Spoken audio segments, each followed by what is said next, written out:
The Raiders take Tyree Wilson at pick 7. And I'm just not too thrilled about it. Listen, Tyree Wilson, good player. I know he's ranked high on most people's boards, Daniel Jeremiah and Kuiper and all of them. But I have a couple big problems with the pick right off the bat. First of all, the biggest need on this defense easily was defensive tackle, in my opinion. And not only is the defensive tackle there, but the best defensive tackle and arguably the best player in the draft overall. How do you pass on Jalen Carter there? I can't understand it. I mean, unless something comes out later about something we don't know, I can't understand passing on Jalen Carter there. But even above Jalen Carter, how do you pass on a top corner, Joey Porter Jr. there, or Christian Gonzalez, or one of a couple other cats? Why are we going to not fill needs? This was not a huge need. I know Chandler Jones was a disappointment. We all know that. But this was not a huge need. We needed somebody in the middle that can get some push. Somebody in the middle that could get to the quarterback. What this tells me is they're happy with Bilal Nichols and hell, I don't even know the other guy's name they got there in the middle. They're happy. They think these guys are going to develop into something. But what proves that that's true? What if anything says that that's even likely? There's nothing. There's nothing that proves that that's likely. So here we are again. And it feels a lot like Cleveland Farrell, doesn't it? I know some people, he's just totally different than Cleveland Farrell. Oh, totally different than Cleveland Farrell. Well, how is it that much different than Cleveland Farrell? The first problem I have with Tyree Wilson, listen, when you look at his tape, he's, he does got some good traits, but he's not a polished pass rusher. I think everybody can agree with that. He doesn't have all the moves, or doesn't even have really that many moves. Basically a swim move, and then he just relies on quickness. That's it. So he's a developmental project in a position you don't have a deep need for. And it doesn't make any sense when you got top flight talent and a generational talent in Jalen Carter sitting there, and then you got top flight cornerback talent sitting there when you need corners. I mean, I like Duke Shelley, nice little pickup, but we need corners. There were better options for the Raiders. Hell, I'd rather them trade back than to have drafted Tyree Wilson. And I'm not trying to knock on Tyree Wilson. Hey, listen, I'm glad he got his family money. The kid balled out for what he did. But, the other thing with Tyree Wilson is he just played against inferior talent. You can't compare Jalen Carter and Tyree Wilson. You just can't compare them because, first of all, Jalen Carter was the most dominant player on the most dominant defense in the most dominant conference in football, college football, period. Tyree Wilson was one of the best players in a much weaker conference. He played against much weaker talent.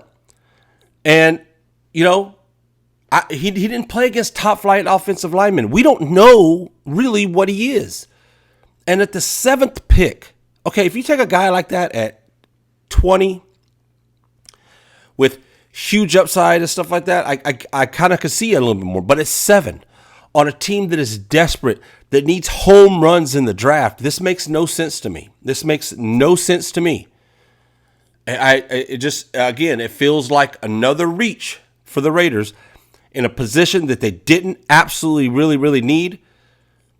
And I don't understand it. We're going to see this kid better ball out. Because I promise you, this has got, at best, mixed reviews across Raider Nation. I mean, I've been to a lot of the other guys' reactions, some of the bigger names, that channels and stuff. And you looking in the chat, it's got very mixed reactions. And I think justifiably so. My reaction is not good towards it.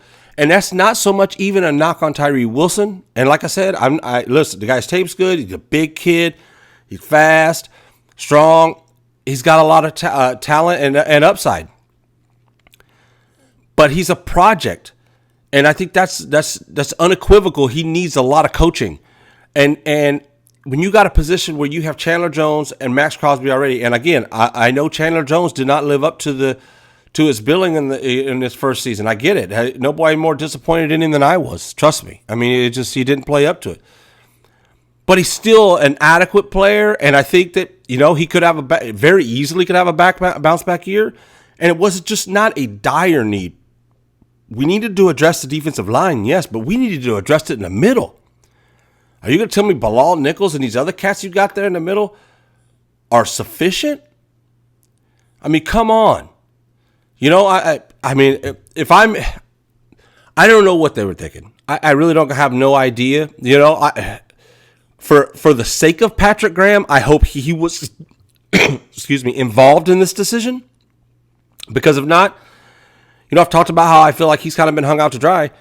If he wasn't involved in this decision, this is really hanging out to dry. Now, when it comes to Jalen Carter, there could be, the only caveat to Carter is there could be something out there we don't know about character or something else, something in the interview process, because he fell all the way down to the Eagles, right? So maybe there's something, but it would have to be significant. But even if you take Carter out of the equation, why would you not take Joey Porter Jr. or Christian Gonzalez or, something like that? Something it is a deeper need for the team. Hell, you might as well take Skaronski. Honestly, that would be almost more of a need. And don't give a shit about, we have some needs on the offensive line. They're not great, okay? They're okay, and they're mid-level, and I hope they step up and play better. Illuminor, I like Illuminor. I hope they all step up and play a little bit better, but this was not it, man. This was not the business. And we're going to see what day 2 brings, but they need to, this needs to get a lot better, because this is a tough pill to swallow. And I mean, like I said, I'm not happy about it. I don't think it was the right thing to do. It was another reach pick, and you won't hear a lot of the pundits say it because a lot of them have Tyree Wilson higher on their board, but it's a reach pick for a team that had so many defensive needs.